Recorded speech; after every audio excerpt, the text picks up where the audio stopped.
सत्संगत जी, प्यार से कहना धन निरंकार जी।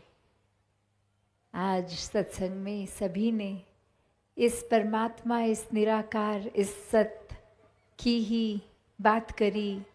चाहे तरीका, चाहे भाषा, जो भी हो, एक किसी मुख द्वारा ये बच्चे के बड़े के एक सुनाई दी हो, तो बात वही जो युगों युगों से भक्तों ने समझाया कि ये जीवन तो मिला है, इसका सदुपयोग करना है।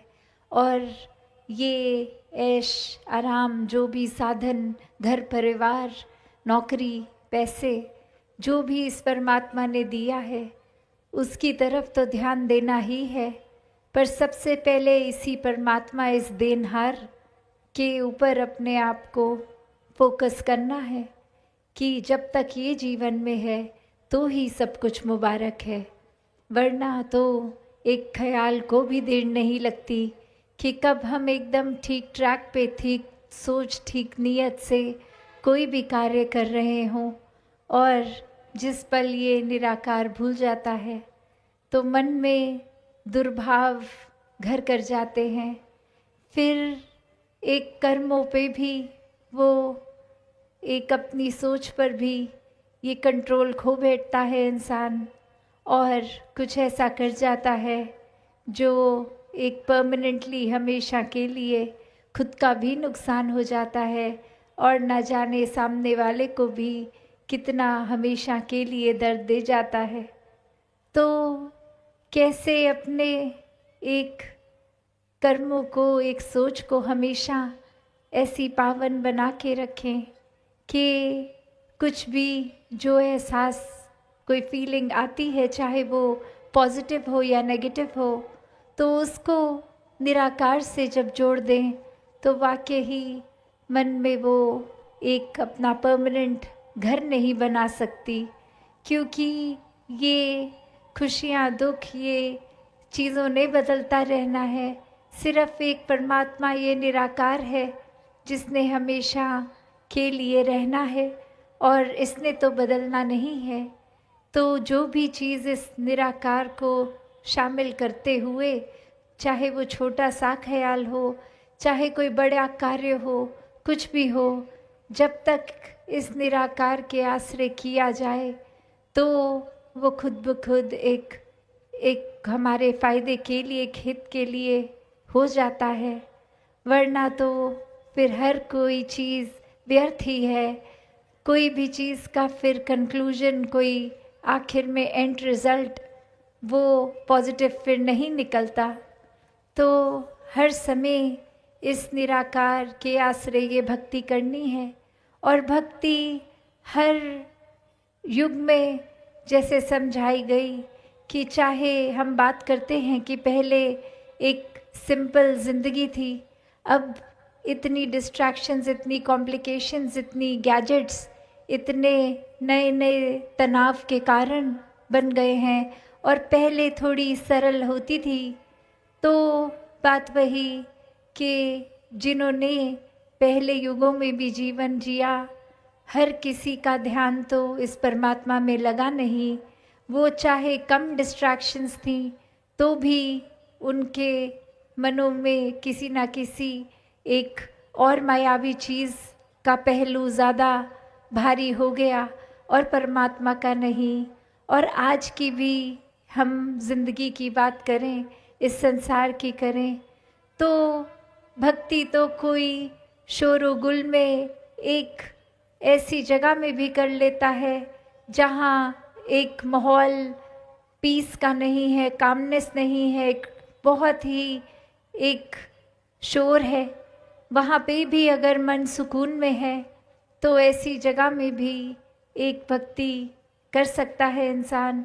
और वहीं कोई एकांत में भी हो जाए, आसपास एक अच्छे वातावरण में कहीं एक थोड़ी देर एकांत में बैठ के वो नज़ारों का भी आनंद लेते लेते एक छोटा सा या भी ऐसा ख्याल जो तंगी पैदा कर दे, वहीं वो भक्ति से भी दूर, वहीं अपने मन के सुकून से भी दूर। तो कैसे बात वो नहीं कि कौन सा स्थान, किस समय, कहाँ जन्म, ये बातें ज़रूरी नहीं है। इससे कोई ऊंचा नीचा नहीं हो जाता। सिर्फ जो मायने रखता है वो ये कि ये जो जीवन मिला है, हम उस जीवन को किस सोच से जी रहे हैं, हम किसका आधार ले रहे हैं, हम किस तरफ एक अपने कदम बढ़ा रहे हैं। क्या अभी भी ब्रह्म ज्ञान जीवन में आ गया, ये सच्चाई जीवन में आ गई, तो क्या हमारे वहम भूले के सब चले गए हैं? क्या मन ने सचमुच सभी को अपना स्वीकार कर लिया है, या आज भी हम कुछ अपनी विचारधारणाएं ऐसी बना के चल रहे हैं कि एक हमारे जैसे खाने पीने वाले हमारे राज्य के, हमारे कल्चर के ही श्रेष्ठ हैं और बाकी तो कोई उनमें सयानवता नहीं, वो श्रेष्ठ नहीं है। तो ऐसी सोच अगर रखेंगे तो वाकई ही फिर मन में ये समदृष्टि नहीं आई। अभी भी सिर्फ एक आकार, एक धन दौलत ज़्यादा कम, एक रंग, एक पैदाइश के ऊपर ही हमने एक अपने नज़रिए को इतना तंग दिल कर दिया है। एक दृष्टिकोण हमारा इतना छोटा कि बस वो विस्तार नहीं हो पा रहा। और वाकई ही जिनके मन में सचमुच प्रभु बस गए, उनका मन तो बहुत ही विस्तारित है। ये दिल इतना विशाल है, हर एक को अपनाता है, हर एक से प्यार करता जाता है। तो ये जीवन में ये मौके, ये चांसेस हर पल हैं। एक बात वही कि हम छोटी सी भी चीज़ अगर किसी की होती है, वो इतनी ज़्यादा हम पे असर करे, या फिर कभी कोई बहुत बड़ी चीज़ भी हो जाती है तो उसका मन पे असर, तो वो अगर देखा जाए तो बात चाहे छोटी सी हो चाहे बहुत बड़ी हो, तो मन पे तो वो पीड़ा देती है, ये तो ठीक है। पर अब उस मन का हमने क्या करना है? क्या हमने मन में वो बात रख के एक बदले की भावना रखनी है?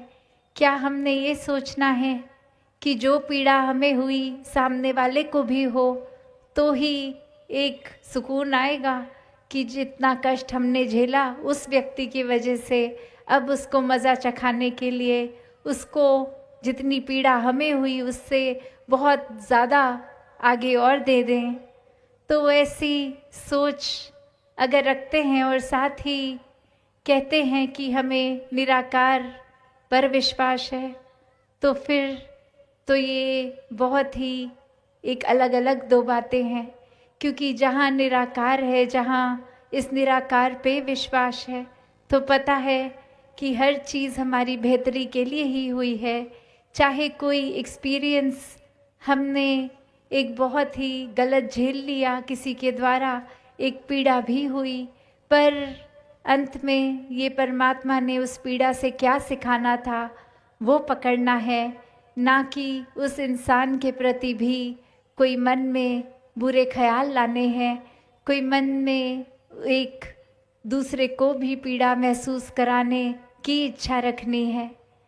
तो दातार हर एक पे कृपा करे कि वाकई ही सिर्फ इस चीज़ से ना जुड़ें कि हम सत्संग आते हैं, हमने ब्रह्म ज्ञान लिया है, हम संतों के वचनों को सुनते हैं, पर मायने क्या रखता है कि वाकई ही अगर इस निराकार सच्चाई का बोध है तो इसके ऊपर ही केंद्रित रहें, हर समय हर एक में इसका रूप देखें और मन के भाव फिर बहुत ही पावन पवित्र खुद ही हो जाते हैं। ऐसे फिर एक एग्जाम्पल्स भी दिखते हैं कि ये हम अगर छोटी सी चीज़ जीवन में नहीं है तो हम उसके बारे में एक इतना बड़ा अपने मन में उस चीज़ को बना देते हैं कि ये ही चीज़ क्यों नहीं है, ये परमात्मा ने क्यों नहीं दिया।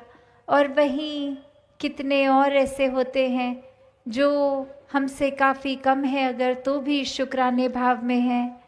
तो मन में इस परमात्मा के प्रति जिसने वाकई ही सच्चा विश्वास किया है, उनके मन तो हर पल समर्पित मन रहे हैं।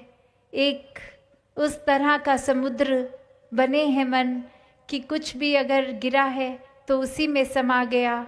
एक वापस कभी भी समुद्र ने अगर हम कुछ भी डालें, उसमें कोई भारी पत्थर भी डालें, तो समुद्र वापस वो पत्थर उठा के हमारे चेहरे की ओर नहीं फेंक देता। वो उसी में ही अब्जॉर्ब कर लेता है अपने अंदर कि वो पत्थर समुद्र में ही अब समा गया।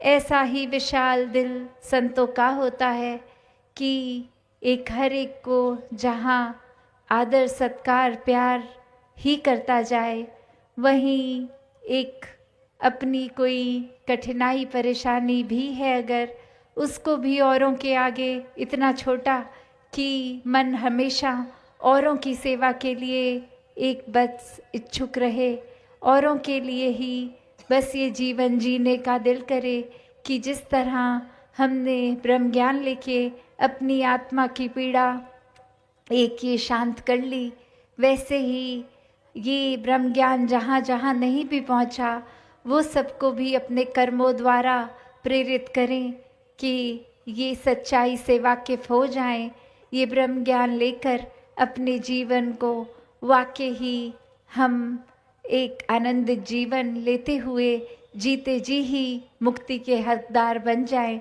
जीते जी ही हर पल एक भ्रम में रहते हुए ये मुक्ति ही हो जाए।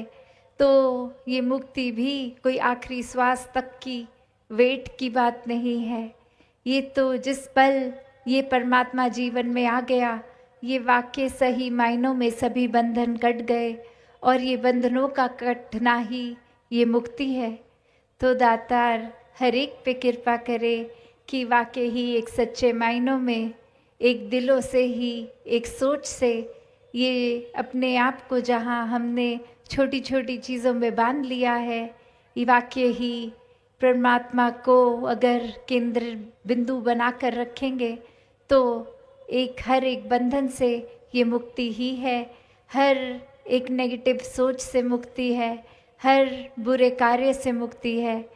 तो दातार हर एक पे कृपा करे कि ये जो हमेशा सत्संग सेवा सिमरन की ओर ध्यान देने को बोला जाता है संतों द्वारा, तो वो सिर्फ कोई बात ही नहीं है बोलने वाली, पर वाक्य में जितने संतों के वचनों को सुनेंगे मन उतना और विश्वासी पक्का होता जाएगा इस परमात्मा के द्वारा।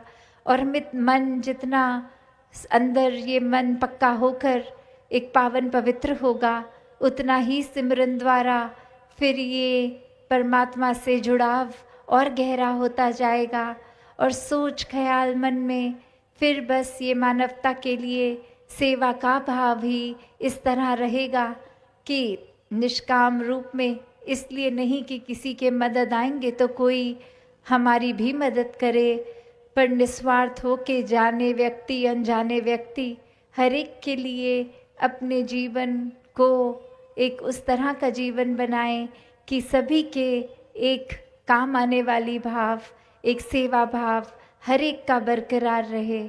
सात संगत जी, धन निरंकार जी।